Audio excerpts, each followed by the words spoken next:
Hello everyone. आज का हमारा टॉपिक है शब्द विचार। शब्द जब वाक्य में प्रयुक्त होता है तब वाक्य के अन्य शब्दों के साथ उसका संबंध स्थापित होता है तथा इस संबंध के अभिव्यक्ति के लिए शब्द कई स्वरूपों में प्रकट होता है। प्रयोग अथवा रूप परिवर्तन की दृष्टि से शब्दों के दो भेद किए हैं, विकारी शब्द और अविकारी शब्द। विकारी शब्दों को आगे चार भागों में बांटा गया है: संज्ञा, सर्वनाम, विशेषण और क्रिया।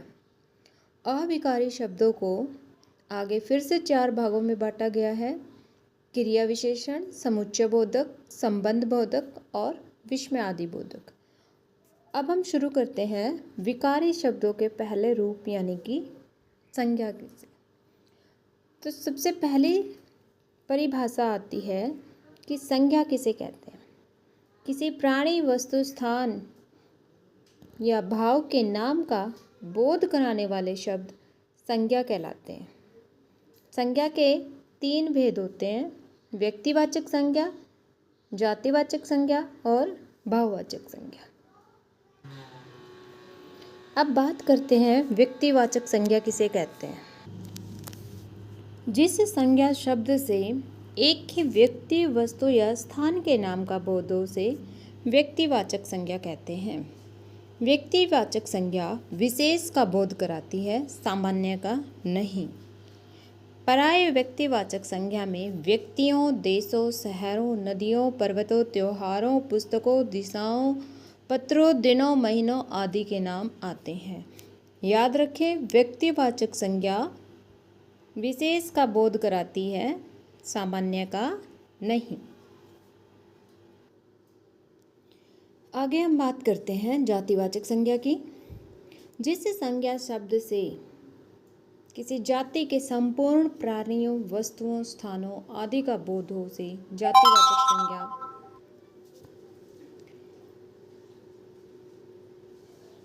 प्राय जातिवाचक संज्ञा में वस्तुओं, पशु पक्षियों, फल फूलों, धातुओं, व्यवसाय संबंधी व्यक्तियों, नगर, शहर, गांव, परिवार, भीड़ जैसे समूहवाची शब्दों के नाम आते हैं। तीसरा भेद है हमारा भाववाचक संज्ञा। जिस संज्ञा शब्द से प्राणियों या वस्तुओं के गुण, धर्म, दशा, कार्य, मनोभाव आदि का बोध हो उसे भाववाचक संज्ञा कहते हैं। प्राय गुण, दोष, अवस्था, व्यापार, अमूर्त भाव तथा क्रिया भाववाचक संज्ञा के अंतर्गत आते हैं। भाववाचक संज्ञा की रचना मुख्य है 5 प्रकार के शब्दों से होती है: जातिवाचक संज्ञा से, सर्वनाम से, विशेषण से, क्रिया से या अव्यय से। अब कुछ उदाहरण दिए गए हैं जातिवाचक संज्ञा के कि जातिवाचक संज्ञा से हम भाववाचक संज्ञा कैसे बनाते हैं। जैसे शिशु का बन गया शिशुता, शैशव। विद्वान का विद्वता, मित्र का मित्रता, पशु पशुता, पुरुष पुरुषत्व, स्त्री स्त्रीत्व, लड़का लड़कपन, व्यक्ति व्यक्तित्व, बंधु बंधुत्व। ऐसे ही बहुत सारे उदाहरण हैं, आप एक बार वीडियो को पॉज करके देख लेना। आगे चलते हैं। आगे हमारे सर्वनाम से भाववाचक संज्ञा कैसे बनेगी ये दे रखे हैं। जैसे मम, ममता, ममतव, सव, सवतव, आप, आपा, सर्व, सर्व, सव। फिर विशेषण से कैसे बनती है। जैसे कठोर, कठोरता, विधवा, वैधव, चालाक, चालाकी, नम्र, नम्रता, बुरा, बुराई आदि। फिर हमारे क्रिया से बनाते हैं। तो क्रिया से सुनना, सुनवाई, गिरना, गिरावट, चलना, चाल, कमाना, कमाई, बैठना, बैठक आदि कुछ बहुत सारे उदाहरण दे रखे हैं, आपको देख लेना। आगे हमारे पास जैसे अव्यय से भाववाचक संज्ञा कैसे बनती है। जैसे दूर का दूरी, ऊपर का ऊपरी, दिक् का धिक्कार, शीघ्र शीघ्रता, मना मनाही, निकट निकटता, नीचे नीचाई, समीप समीप्य आदि। अगला हम पढ़ते हैं सर्वनाम किसे कहते हैं। तो सबसे पहले इसकी परिभाषा देखते हैं। संज्ञा के स्थान पर प्रयुक्त होने वाले शब्द सर्वनाम कहलाते हैं, जैसे मैं, तुम, वह, हम, आप आदि। भाई देखो, संज्ञा भाषा में सुंदरता और संक्षिप्तता लाने के लिए हम अलग अलग शब्द यूज करते हैं, शब्दों के रूप यूज करते हैं। उन्हीं में से एक आ गया अब हमारा सर्वनाम, यानी कि जो संज्ञा के स्थान पर प्रयुक्त होंगे वो शब्द हमारे क्या कहलाते हैं? सर्वनाम। सर्वनाम के हमारे पास 6 भेद होते हैं: पुरुषवाचक, निश्चयवाचक, अनिश्चयवाचक, संबंधवाचक, प्रश्नवाचक और निजवाचक। पुरुषवाचक सर्वनाम जो होते हैं वो आगे उनके 3 भेद दे रखे हैं: उत्तम पुरुष, मध्यम पुरुष और अन्य पुरुष। उत्तम पुरुष में आ जाता है मैं, हम। मध्यम पुरुष में आ जाता है तुम, तेरा। और अन्य पुरुष में आ जाता है वह, उसे। इसको थोड़ा डिटेल में पढ़ते हैं। पुरुषवाचक सर्वनाम, जिन सर्वनामों का प्रयोग कहने वाले, सुनने वाले या जिसके विषय में कहा जाए के स्थान पर किया जाए उसे पुरुषवाचक सर्वनाम कहते हैं। पुरुषवाचक सर्वनाम के 3 भेद होते हैं: उत्तम पुरुष, मध्यम पुरुष और अन्य पुरुष। पुरुषवाचक सर्वनाम के तीनों ही भेद याद रखना बहुत आसान है। उत्तम पुरुष जो बात कहता है या लिखता है वह व्यक्ति या उस व्यक्ति के स्थान पर प्रयोग होने वाले शब्द। मध्यम पुरुष जिससे बात की जा रही है या जिसको कुछ कहा जा रहा है, जैसे तुम, तुम्हारा, आप लोग। अन्य पुरुष जिसके बारे में बात होती है वो अन्य पुरुष कहलाता है। फिर आगे बात करते हैं हम निश्चयवाचक सर्वनाम की। तो जो सर्वनाम निकट या दूर व्यक्ति या पदार्थ की ओर निश्चित संकेत करते हैं वह निश्चयवाचक सर्वनाम कहलाते हैं। इसके मुख्य 2 प्रयोग हैं: निकट की वस्तुओं के लिए यह, ये, और दूर की वस्तुओं के लिए वह, वे। फिर आते हैं हमारे अनिश्चयवाचक सर्वनाम। अनिश्चयवाचक सर्वनाम क्या कहलाते हैं? जो निश्चितता का बोध नहीं कराते, या जैसे कुछ, कोई। सिंपल भाषा में बात करें तो जिस सर्वनाम से किसी ऐसे व्यक्ति या पदार्थ का बोध होता हो जिसके विषय में निश्चित सूचना नहीं मिलती उसे अनिश्चयवाचक सर्वनाम कहते हैं। जैसे पानी में कुछ है। आगे अगर हम बात करें तो संबंधवाचक सर्वनाम। संबंध 2 वाक्यों या उपवाक्यों के बीच संबंध दर्शाता है। 2 उपवाक्यों के बीच प्रयुक्त होकर एक उपवाक्य की संज्ञा या सर्वनाम का दूसरे उपवाक्य के साथ संबंध दर्शाने वाले सर्वनाम संबंधवाचक सर्वनाम कहलाते हैं। जैसे जो, जिसे, जिसका आदि। जैसे जो सोएगा सो खोएगा, जिसकी लाठी उसकी भैंस, जो सत्य बोलता है वह नहीं डरता। अगले है हमारे नंबर 5 पर प्रश्नवाचक सर्वनाम। जिस सर्वनाम का प्रयोग लोग प्रश्न पूछने के लिए करते हैं उसे प्रश्नवाचक सर्वनाम कहते हैं। जैसे क्या, कौन, कि वहाँ दरवाजे पर कौन खड़ा है, कल तुम किससे बात कर रहे थे, आज तुम्हें क्या चाहिए। अगली बात आती है हमारी निजवाचक सर्वनाम की। तो ऐसे सर्वनाम जिनका प्रयोग वक्ता या लेखक खुद के लिए करते हैं निजवाचक सर्वनाम कहलाते हैं। जैसे आप, अपना, स्वयं, खुद। जैसे मैं अपनी पुस्तक पढ़ रहा हूँ, आप मेरे घर कब आ रहे हो। तो इन वाक्यों में अपनी और मेरे शब्द निजवाचक सर्वनाम हैं। आगे बात करते हैं हम क्रिया की। तो क्रिया किसी भी वाक्य में बहुत महत्वपूर्ण होती है। क्रिया का अर्थ होता है करना। क्रिया के बिना कोई भी वाक्य पूर्ण नहीं होता। किसी वाक्य में कर्ता, कर्म तथा काल की जानकारी भी क्रियापद के माध्यम से ही होती है। परिभाषा अगर हम बात करें तो जिस शब्द से किसी क्रिया या कार्य के करने या होने का बोध हो उसे क्रिया कहते हैं। क्रिया के भेद हम 3 प्रकार से करते हैं: कर्म के आधार पर, संरचना के आधार पर और काल के आधार पर। कर्म के आधार पर हमारे पास 2 क्रिया के भेद होते हैं: सकर्मक क्रिया और अकर्मक क्रिया। संरचना के आधार पर हमारे पास संयुक्त क्रिया, नाम धातु क्रिया, प्रेरणार्थक क्रिया, पूर्वकालिक और कृदंत क्रिया।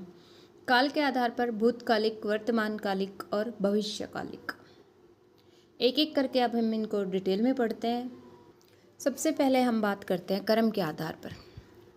क्रिया शब्द का फल किस पर पड़ रहा है, वह किसे प्रभावित कर रहा है, इस आधार पर किया जाने वाला भेद कर्म के आधार पर क्रिया के भेद के अंतर्गत आता है। इस आधार पर हमारी क्रिया जो होती है वो मुख्य दो प्रकार की होती है, सकर्मक क्रिया और अकर्मक क्रिया। स अर्थात सही, यानी कि कर्म के साथ। परिभाषा पढ़े, जिस क्रिया का फल कर्ता को छोड़कर कर्म पर पड़े वह सकर्मक क्रिया है। जैसे बच्चा चित्र बना रहा है या गीता सितार बजा रही है।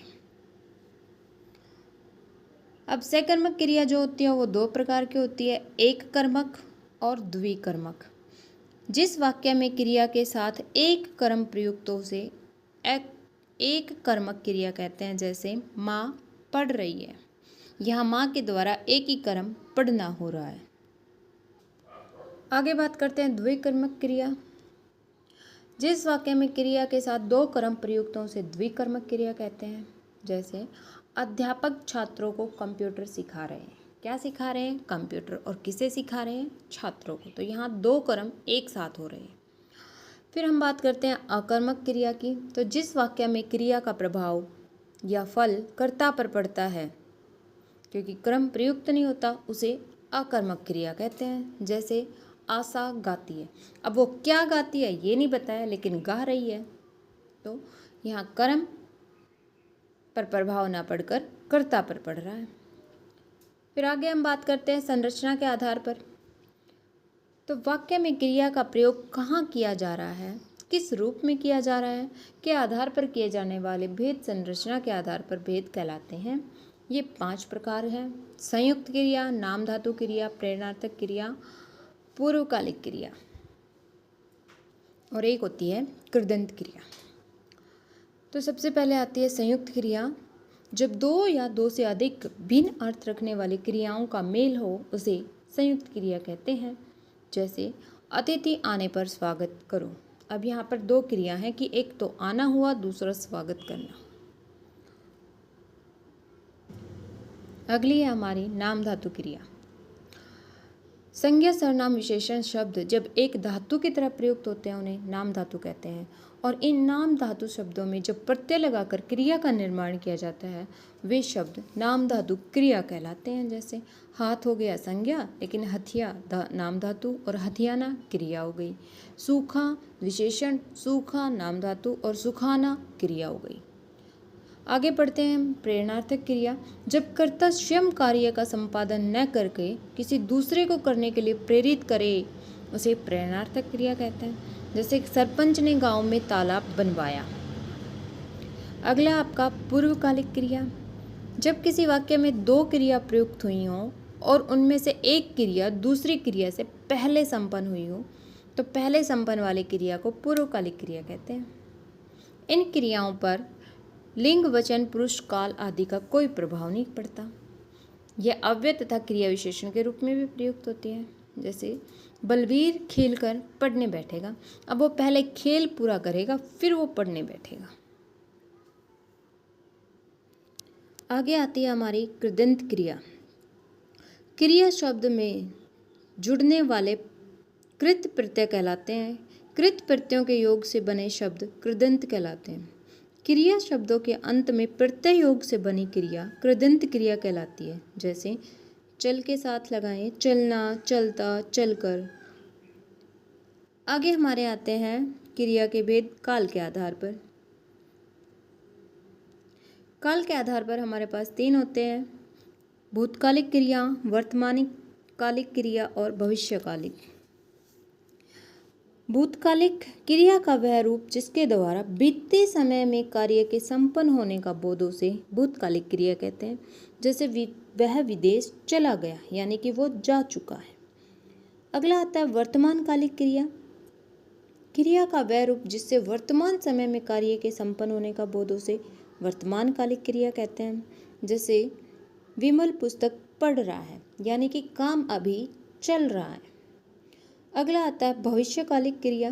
क्रिया का वह रूप जिसके द्वारा आने वाले समय में कार्य के संपन्न होने का बोध हो, भविष्यकालिक क्रिया कहलाता है। जैसे गार्गी छुट्टियों में कश्मीर जाएगी, यानी कि अभी छुट्टियां आएंगी फिर वो जाएगी।